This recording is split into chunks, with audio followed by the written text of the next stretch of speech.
everyone is using tools like Cursor and Claude to be able to vibe code.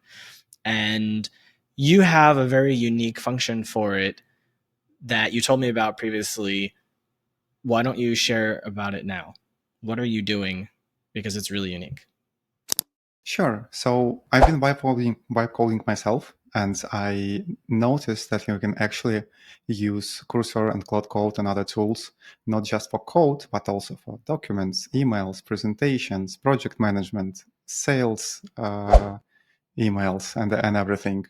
And like that was the aha moment for me when I realized how AI can actually help me automate like half of my work and half of my company's work. And now I'm like extremely excited about it, and I want to show it to more people because it's cool. Hey, business leaders and marketers, what if your brand could be featured right here? This ad spot could be yours. This channel is watched by a dedicated audience of ambitious founders, executives, and professionals who are actively looking for tools and services to help their business grow. If you want to put your brand in front of this highly dedicated audience that's difficult to reach, I'm currently looking for a few strategic partners for the channel. To learn more about sponsorship opportunities, click the link in the description. Let's grow together. Yeah, I saw it in our last call and I thought it was really interesting because a lot of people are saying, "Oh, let me add a chatbot to Gmail. Let me add a chatbot to my calendar. Let me add a chatbot." But what you've done is essentially brought everything into Cursor, into a GitHub repository, so that you can just ask Claude to tell you about the documents that you've created. And I just think that's so cool because I don't think anyone else has really thought to do that. I think the best way to is just to show it. Do you want me to share screen? Sure. So this is how my cursor looks like, with files on the left, document in the center, and my chat on the right. And let's ask it to do something. Hey, go to the strategy folder and use strategy context and read company info, company story, product overview, product vision, and also the last pitch deck, and come up with a new idea how to pitch our product as AI first marketing operating system. So I'm talking to my cursor, so I don't have to type anything. I just think out loud what I would ask a real person, for example. And then I press enter, and my agent goes, reads my rules about the company, the structure of my files, the processes we follow, rules not to hallucinate and not to create things I didn't ask for. Then it read all those files like product overview, company story, and everything. So it immediately knows everything I needed to know and created a plan how to solve my task. So with ChatGPT, that would take like at least 5 minutes to find those documents and upload them. Here, I just ask what I want, and it comes up with ideas how to solve my problem. So the next step is to create actual documents, and this is what's already happening here. And this is a basic workflow. We will unpack it step by step to explain what's going on and how to use it. But yeah, this is the basic workflow. And this has nothing to do with the product your company is making. This is just how you manage your company internally. Exactly. Yeah. So we have AI first product. We'll probably talk about it later in this video. And we have internal processes. So this is how we work. Right now, I'm showing you my example. I could build it just for myself. Yeah, here is the file. We can preview it. Yeah, and this is new pitch strategy I asked for. And it has a beautiful structure too. Yeah, just from one prompt. Clean and easy to read. It's nice and clean and easy to read. It is the way it is because I have special rules, and it took some time to create those rules. But yeah, now it works great for me. And let me show you a few more examples. Hey, this is a very lengthy document. Create another one with just one paragraph of text and 5 bullet points. For example, in a way I could send it as in an intro email to an investor.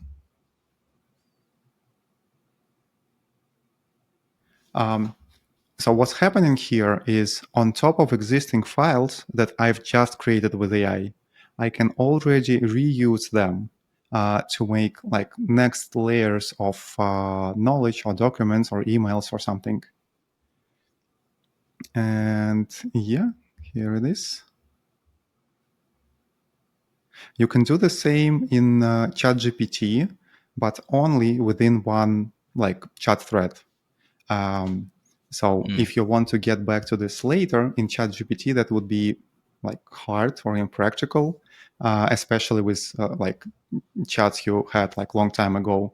But here, everything is saved to the same file structure. So whenever I want to return some work or things we've already done and continue from there or reuse it for other tasks, it sits in my context, in my file structure, and I can do that. This is really cool. I wish that when I had my tech company 5 years ago, that this was optional or available, because we would spend months putting stuff like this together. We were thinking about every little word we were going to use and making sure that it was just right, on every web page or in every user story, or just every time we had to write anything or do anything, it had to be perfect, and it was like so slow. Yeah, to be clear, I'm still responsible for every word here. So if I would send it to someone, I would definitely read it, adjust minor things manually or with AI. So you cannot trust it completely. But the more I work with Cursor, the more I update my context and my role and my rules, the better it becomes. For example, like just last week, I had an urgent request from our PR team to give like comments to someone, and we had like 3 hours, and the team was asleep. So it took me 10 minutes to come up with the right answer. It was, that was really straight to the point, specifically because it was based on everything we already have here. If I would ask ChatGPT, it would come up with some generic fluff.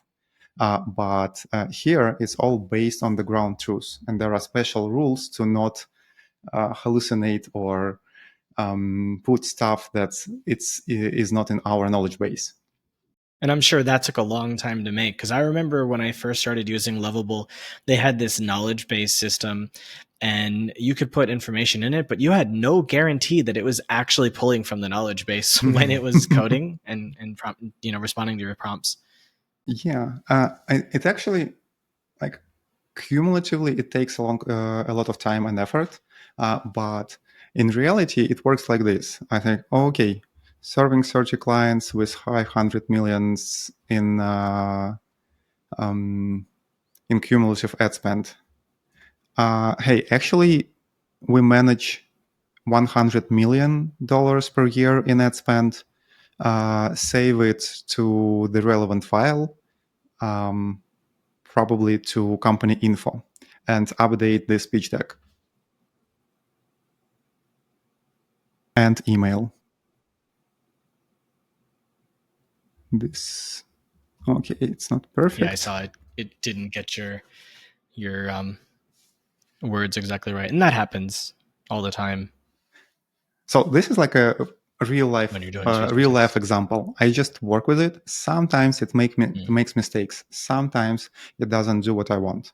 But instead of correcting it every time, I can just fix it once, and this problem won't return. because now it has the right knowledge and it marked it as canonical. So this is the accurate confirmed information. And if you see, like I ask it to mark everything as canonical or referred from somewhere else. And if it doesn't know what to write, it could put a placeholder. So like we want to have this block of the text, but we don't know it yet. So it's a placeholder to update it in the future. I feel like you could go crazy just trying to make everything canonical. Um, Because there's so many files, you know? Yes, and it's actually like not really a big deal. Like for example, this strategy folder. This is where I'm the owner of this folder, and I work with it a lot.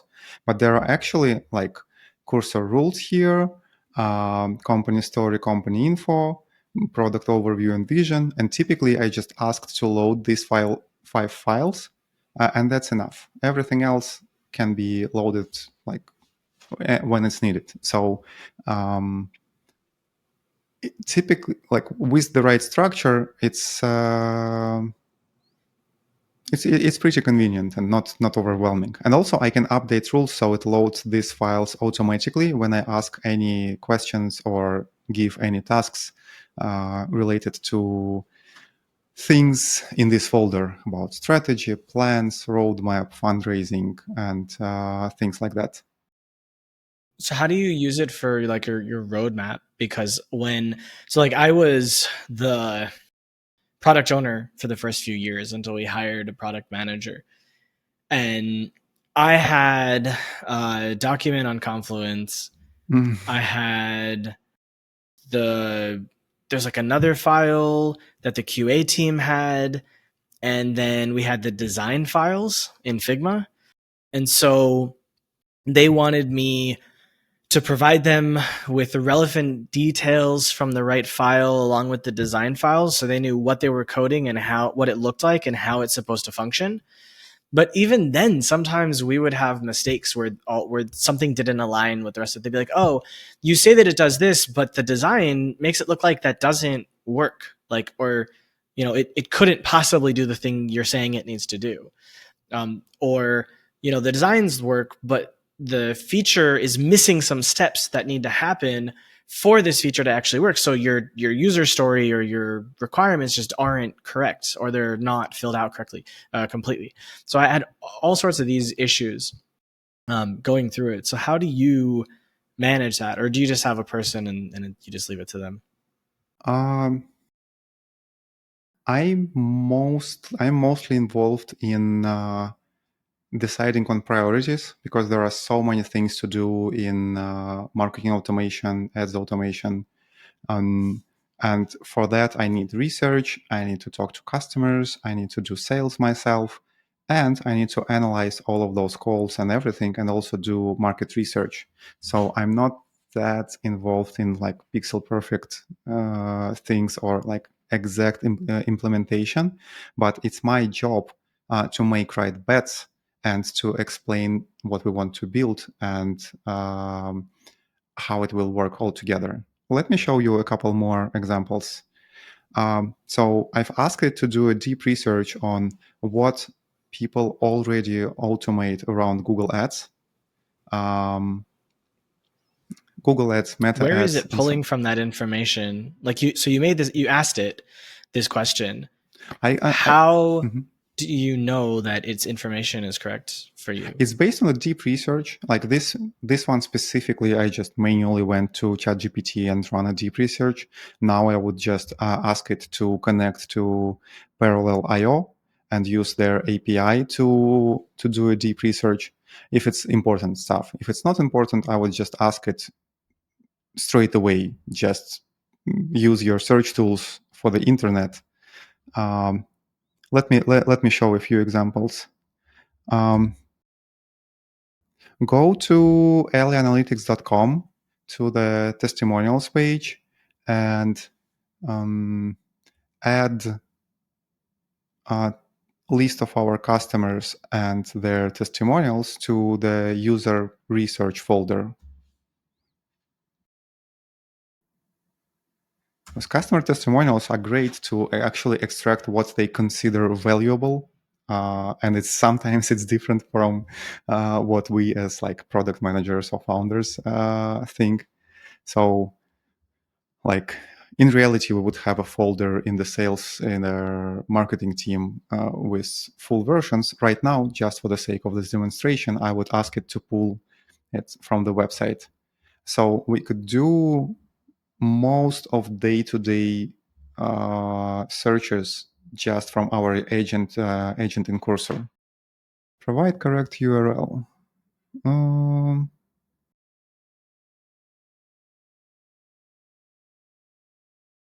Maybe it will work better with direct URL. Same with deep researches. We can do it here, we can do there, outside, or we can use API for that. But once we have this data, we could ask Cursor to analyze all of this, all of our testimonials and user stories and product interview transcripts and everything, and ask it different questions like, hey, what kind of like pain points customers actually share with us, like themselves, not what we found, not what we think, but what they tell us. Let's prioritize this in this way or that way. Let's filter only those things that are related to Google ads or Meta ads or TikTok. And let's create a ranked list. So like if you do that in spreadsheets, and most people do that in spreadsheets nowadays, whatever columns you choose will stay there forever. But with AI, with full context of your research files, you can rebuild these things on the fly. And again, you're still responsible for everything, for any decisions, analysis, highlights, everything. But it just takes like seconds to get a new perspective, to do another line of analysis. Here are our customer testimonials. I started my tech company way too early because all of these things would have been massive undertakings. You would need people. You need to hire like a person whose full-time job was to do that. And, that's not to say that you wouldn't still need that now. But as a founder of a company that wants to remain lean while working towards becoming massively profitable and doing the next fundraising round, et cetera, there's so much more that a founder is capable of doing while learning how to build up to the point where you finally need a person. Where in the past, we just had things that we just couldn't get done, and we just needed to hire someone to get that thing done because we didn't know how to do it. We just didn't have the expertise, and we couldn't afford consultants. And so we started the company in 2018 and we folded in 2022, but it was, I love AI. There's so much value that it provides now for such a low cost. It's like, you could spend $200 a month and get the expertise of 20 different team members without needing to have them, be involved. You can run much leaner teams. Absolutely. We haven't hired at least 4 or 5 people to date that we were considering hiring like a new person for this new role. And we decided not to because it was faster and easier to automate some processes and workflows instead of having a dedicated person for this or that. Yeah. That's thinking like an agency owner more than like a B2B SaaS, tech founder. You could say so, yeah. Let's go through a few more use cases. So like till now, we worked with just one folder and I'm the owner of this folder and I could do this myself without anyone else. But same thing does everyone on the team. So we have our potential clients list here. We have client meetings and transcripts here. We have everything from the marketing team. Like this is a demo folder, so not really everything is here, but the structure is the same. So like last week, I needed to answer to one of our potential customers and they asked a really tricky question about, like, they had an experience with one of our competitors in the past and they didn't like it, so they were like checking how would their experience be different with us compared to that competitor specifically. So I asked my cursor to go read all of our emails with them, all of our call transcripts with them, go update that competitor analysis, and come up with the answer. It did like a lengthy answer, and I looked at it myself. Said, okay, let's do a short version with just 5 bullet points, prioritize this, and also at this point. And the whole process took like 10 minutes, and I didn't have to write to anyone, have calls, have discussions, set tasks to do competitor analysis. Um, it's it was faster to answer myself with cursor with the right context than to delegate this task to someone else. Yeah, I hear that. Because let's say you have 100 customers that all ask you different things about different competitors. You now need one person or two people to manage research on 100 different competitors, or 100 different situations. Maybe it's 10 different competitors, whatever it is.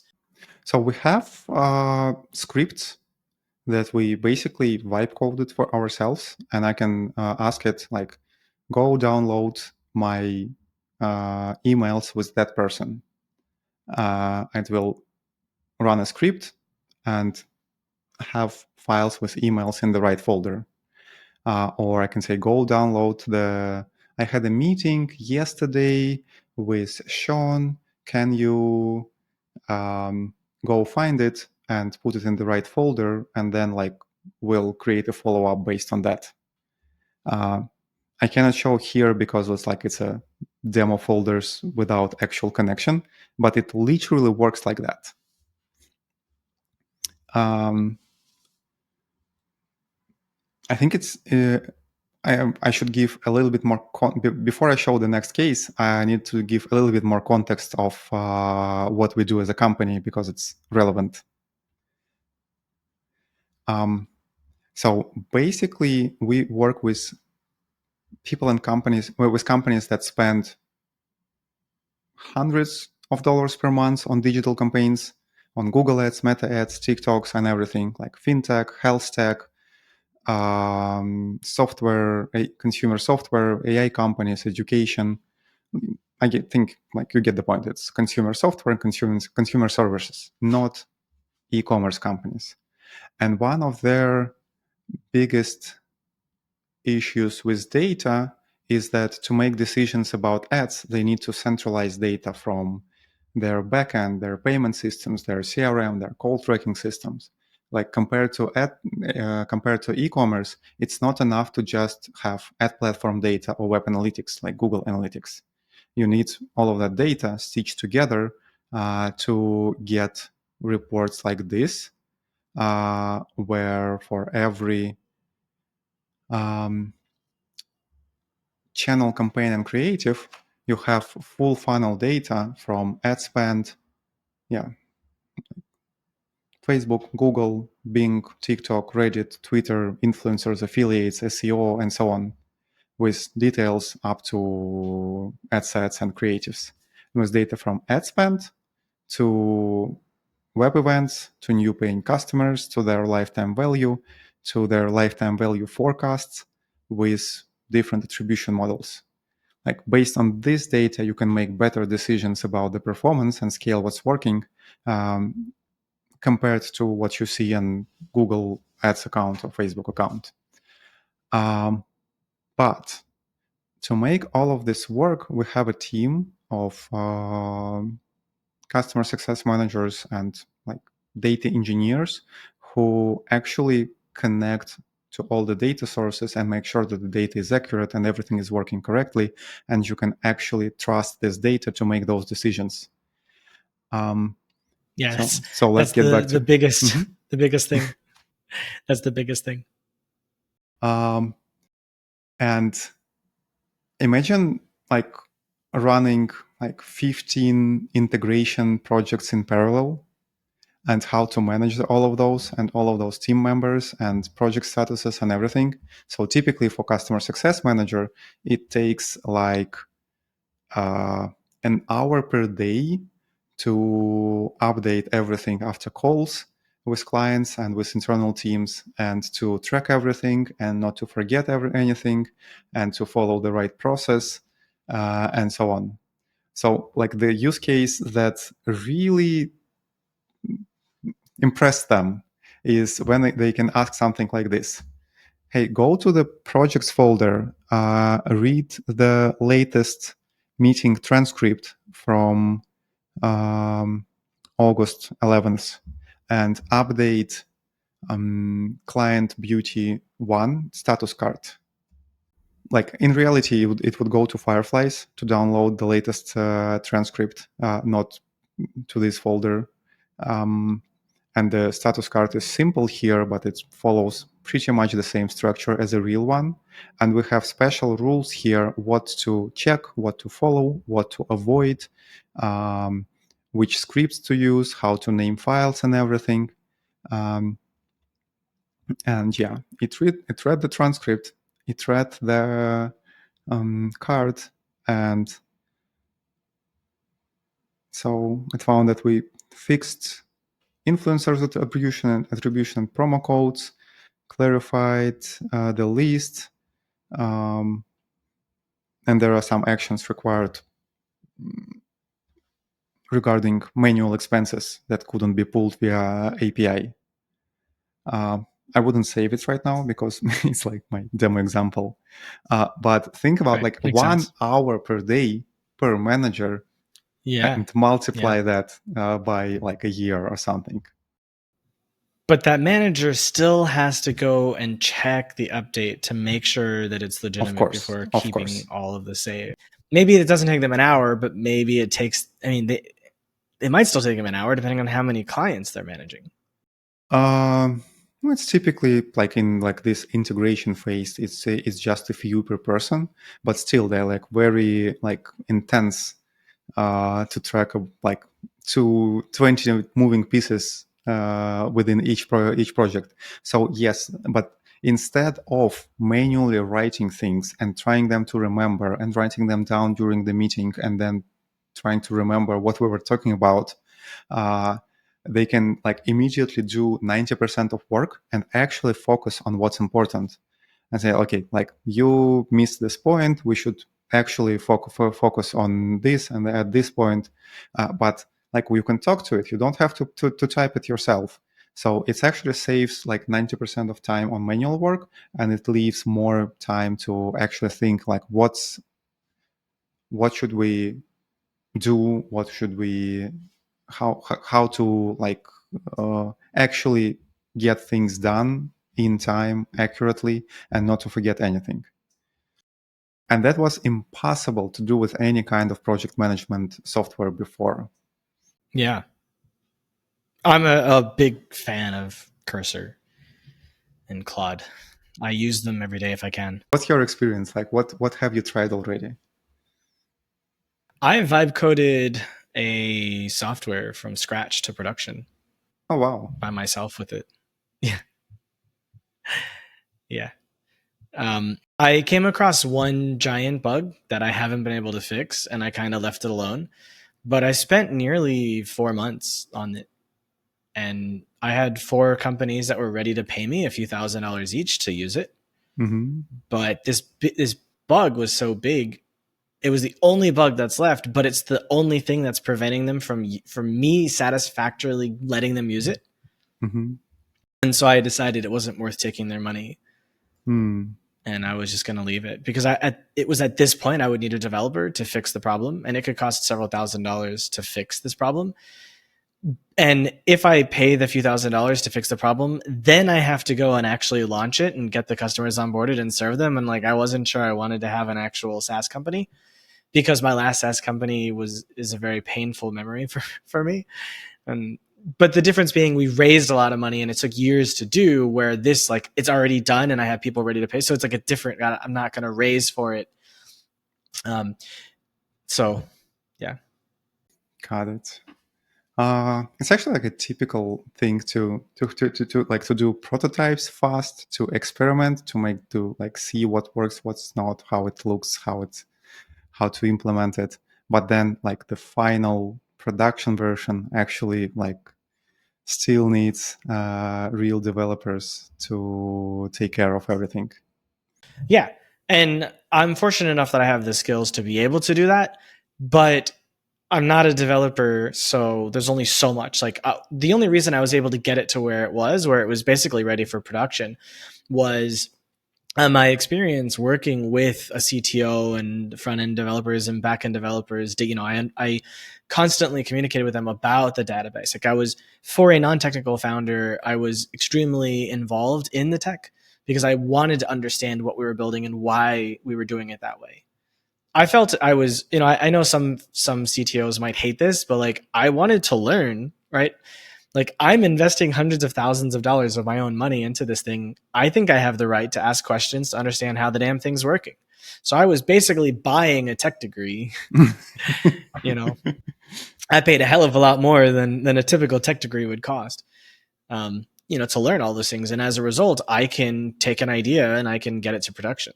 But I don't have the skills to serve the customers and but so vibe coding allows me to get further, but I'm also very cognizant of the fact that I can't tell you how clean the code is. I can't tell you if it's scalable. Hmm. I can look at the code and I can kind of read the code, but I can't tell you if like the architecture is scalable. I can just tell you, from the front end point of view, it looks the way it's supposed to look. It acts the way it's supposed to act.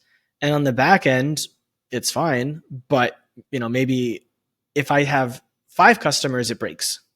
Me using it by myself, maybe it's fine. But like, what's the break point? And I don't know. And I need technical people for that. By the way, there's a trick there with Cursor and with ChatGPT and with anything. Typically, like in that case, previously I would ask something like, hey, what do you think about this architecture or this library or this framework we're using or this approach to solve this issue? And it will say something. So I can go Google things and come up like with the more grounded answer about like our architectural technical decisions. It would go read the manuals and say it would notice like stupid mistakes, but it wouldn't tell you like if it's scalable or is it the right solution. But there is a trick. You can ask it. Let me even. Hey, I want to create a new connector to Fireflies. Go search for actual developers and users' experience and tell me um, what actually works for them. So find successful cases and tell me what's the right approach to do that via API, official, unofficial, MCP, or whatever other options. But give me your answer based on real people's experience.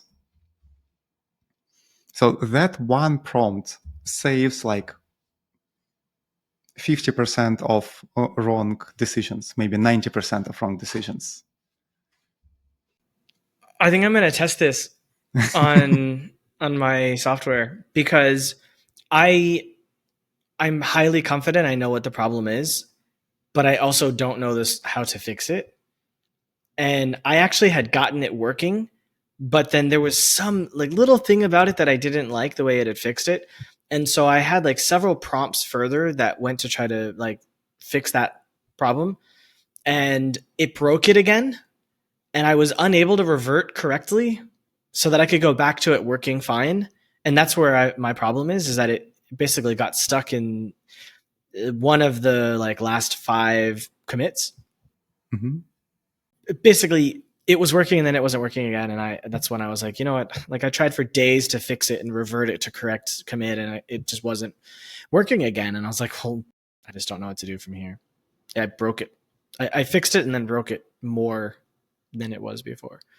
And at some point you struggle to trust Claude to accurately tell you how it screwed up. That's true. And this happened to me as well, actually. With the software, I had developed a feature set, and then I developed another feature set on top of it because it was meant to kind of expand it. And it broke the entire app. And so where I was in the app development, I spent like 3 or 4 days on it, and I said, you know what, forget this. And I just said, destroy everything from the code base related to both of these features. And I started from scratch with the initial feature set, made sure it worked perfectly well, and then I started to add it again, the expanded feature set again, and then it worked. Yeah, that's the way it is. Look, it specifically mentioned that this, like, webhook approach, one of the default ones, wouldn't work based on the real user experience. But where does it get its sources, though? Reddit, GitHub, places where people actually discuss such things. But you didn't tell it to go to Reddit. So how did it know to go to Reddit?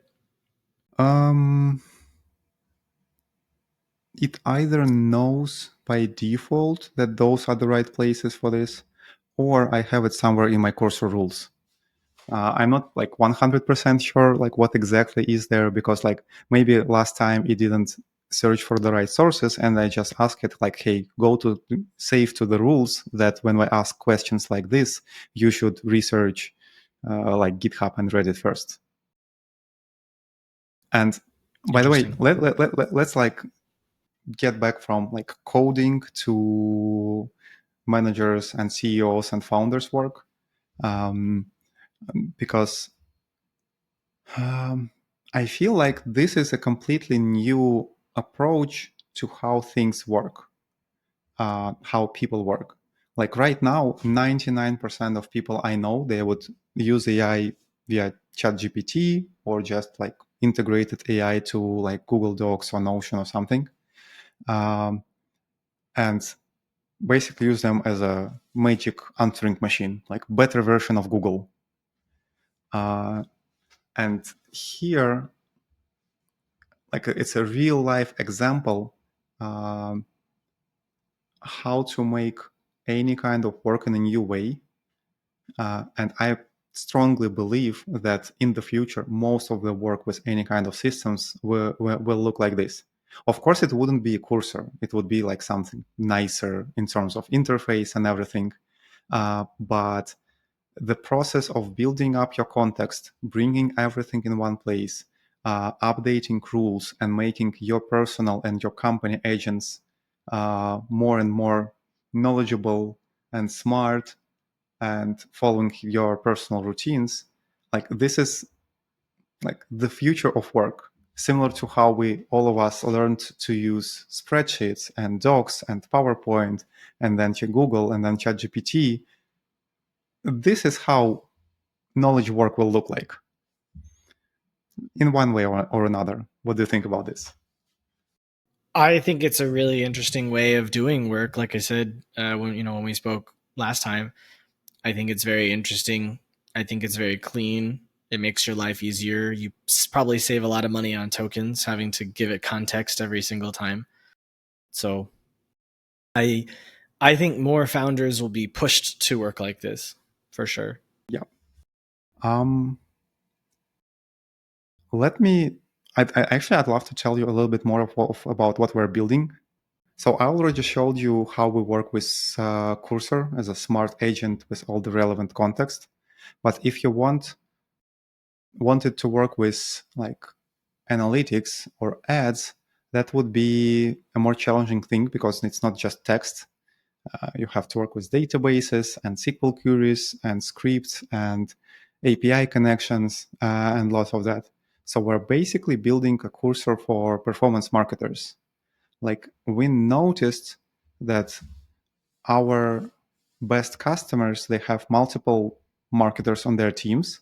And what they do is they spend 3-4 hours per day looking at these dashboards and saying, okay, like last week we launched this creative and it initially went well, so we decided to scale it. And then the metrics went slightly down because it started to burn out, so we decided to downscale it and then reload again. And when you have like 2 products, 5 regions, 2 different sales funnels, 3 campaign types in each group, 10 creatives in each campaign, that easily gets to hundreds or thousands of creatives running at the same time. So Yep. we decided to build an AI agent that can actually automate all of that with a similar approach. So we can just start talking to it like, hey, who are you? What can you do? What kind of metrics do you have access to? And build me a simple report with 7 key metrics for the last 7 days split by days.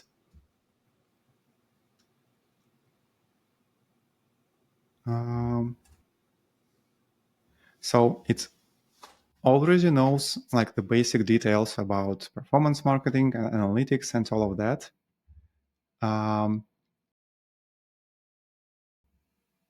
It's Ellie, Senior Performance Marketing and Data Analysis Assistant. It already has access to all those data sources and metrics I mentioned before. It can build SQL queries and execute them to get the right data on the fly. Like we can ask it basically anything we want. Yeah, it got the right data. It formats it as a nice report, brings some high-level observations, and that's just level 1.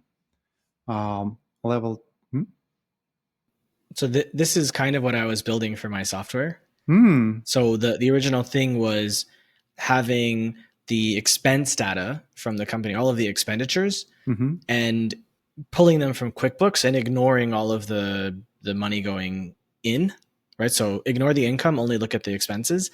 And tangentially, I was building an agent that was connected to the data so that you could communicate it about your finances, about your expenses. That's an amazing use cases. I know how much people spend time on this or ignore this and they have some problems. And it's like a perfect use case to apply AI because there are a lot of repetitive actions, a lot of analysis, a lot of things to check, and it's a perfect use case for AI. Yeah, I was building it for, I was using to build it for businesses. Mm-hmm. Yeah. I think it's on our roadmap. We have a tiny operations team, but still, there are a lot of transactions with clients and with expenses. So it's probably heading in that direction, but within Cursor. But having something like that already built and accurate and working and maintained and so on, that would be nice. That's what everyone else I talked to said. So next layer is to actually analyze performance. Hey, show me ad sets and their performance over the last 7 days with ad spend, leads, cost per lead. Oh no, not leads. With orders and revenue and return on ad spend. Show me the best ad sets and the worst ad sets. So we can do like different kinds of analysis like this, and typically that would require you either write SQL queries or manually sorting and filtering things here. It's optimized for that kind of work with filters and grouping and like there are tons of things here you can do with it. But the problem is like whatever analysis you do, in the end, you'll have to go and manually do things based on this analysis. Here, it's already completed this best performing ad sets and worst performing ad sets. Actually, now create an automated rule that will scale best performing ad sets with this 7-day time frame and stop worst performing ad sets with ROAS less than 50%. It will take like 60 seconds, but I already have a rule like this here. No, this one. This one, yeah. So this is a list of ad sets. This is a recommendation by the agent based on the exact rules. So it's like it actually creates code for these rules and executes them. Here is all the details about this ad set, so we can check like why was that decision made. We can click here and like stop this ad sets or increase budget or limits for this one, or we can put it in auto mode with approval and without approval, or we can change it. Like actually I see like there is a problem with this one. I wanted to exclude from the rules, or I want special rules for specific products, or I want different set of rules for brand campaigns, or different targets and limits for different regions. So whatever my workflow as an ad manager looks like, we can just talk to agent and update it to a way we want it to work, confirm that it's working, and put it on autopilot. And that's like the most boring work in the world when you look through the numbers day by day. For sure. Yeah, I hate looking at the numbers like that. And that's just the beginning. This is really cool. Imagine just one last thing here. I was running a digital marketing agency before with like 100 plus employees, 15 million in revenue. And I always wanted people to actually log changes and analyze each change and what were the results, and like create a knowledge base about what's working for this project, what's not working, what's the aggregated view from different projects, what did we actually learn from all those changes and experiments. So when you have like multiple people working on your ad account running different things, ideally you want to have all that knowledge and data compressed, combined, and reused for all future experiments. But it's so hard for people to do it accurately and intentionally, and like because it's hard. But with AI, we can actually automate the analysis of all the change logs, automatically create lookbooks, automatically extract insights and like check with people, automatically update playbooks for all your campaign management, and then run new experiments like hypotheses and creatives and targetings and everything based on competitor analysis and all our previous experience. Like everybody in the industry wanted to build something like this for performance marketing, but that was just impossible before AI agents came in. And similar to how I built context, layers of context about my company inside Cursor, we're going to build layers of context about ad management and ad performance for each client with AI agents, and actually close the loop of running multiple, like hundreds of hypotheses per month, extracting knowledge and scaling what's working. Thanks for watching. If you liked this insight, I've handpicked another video for you right here on the screen. For more actionable strategies that get you real results, hit subscribe.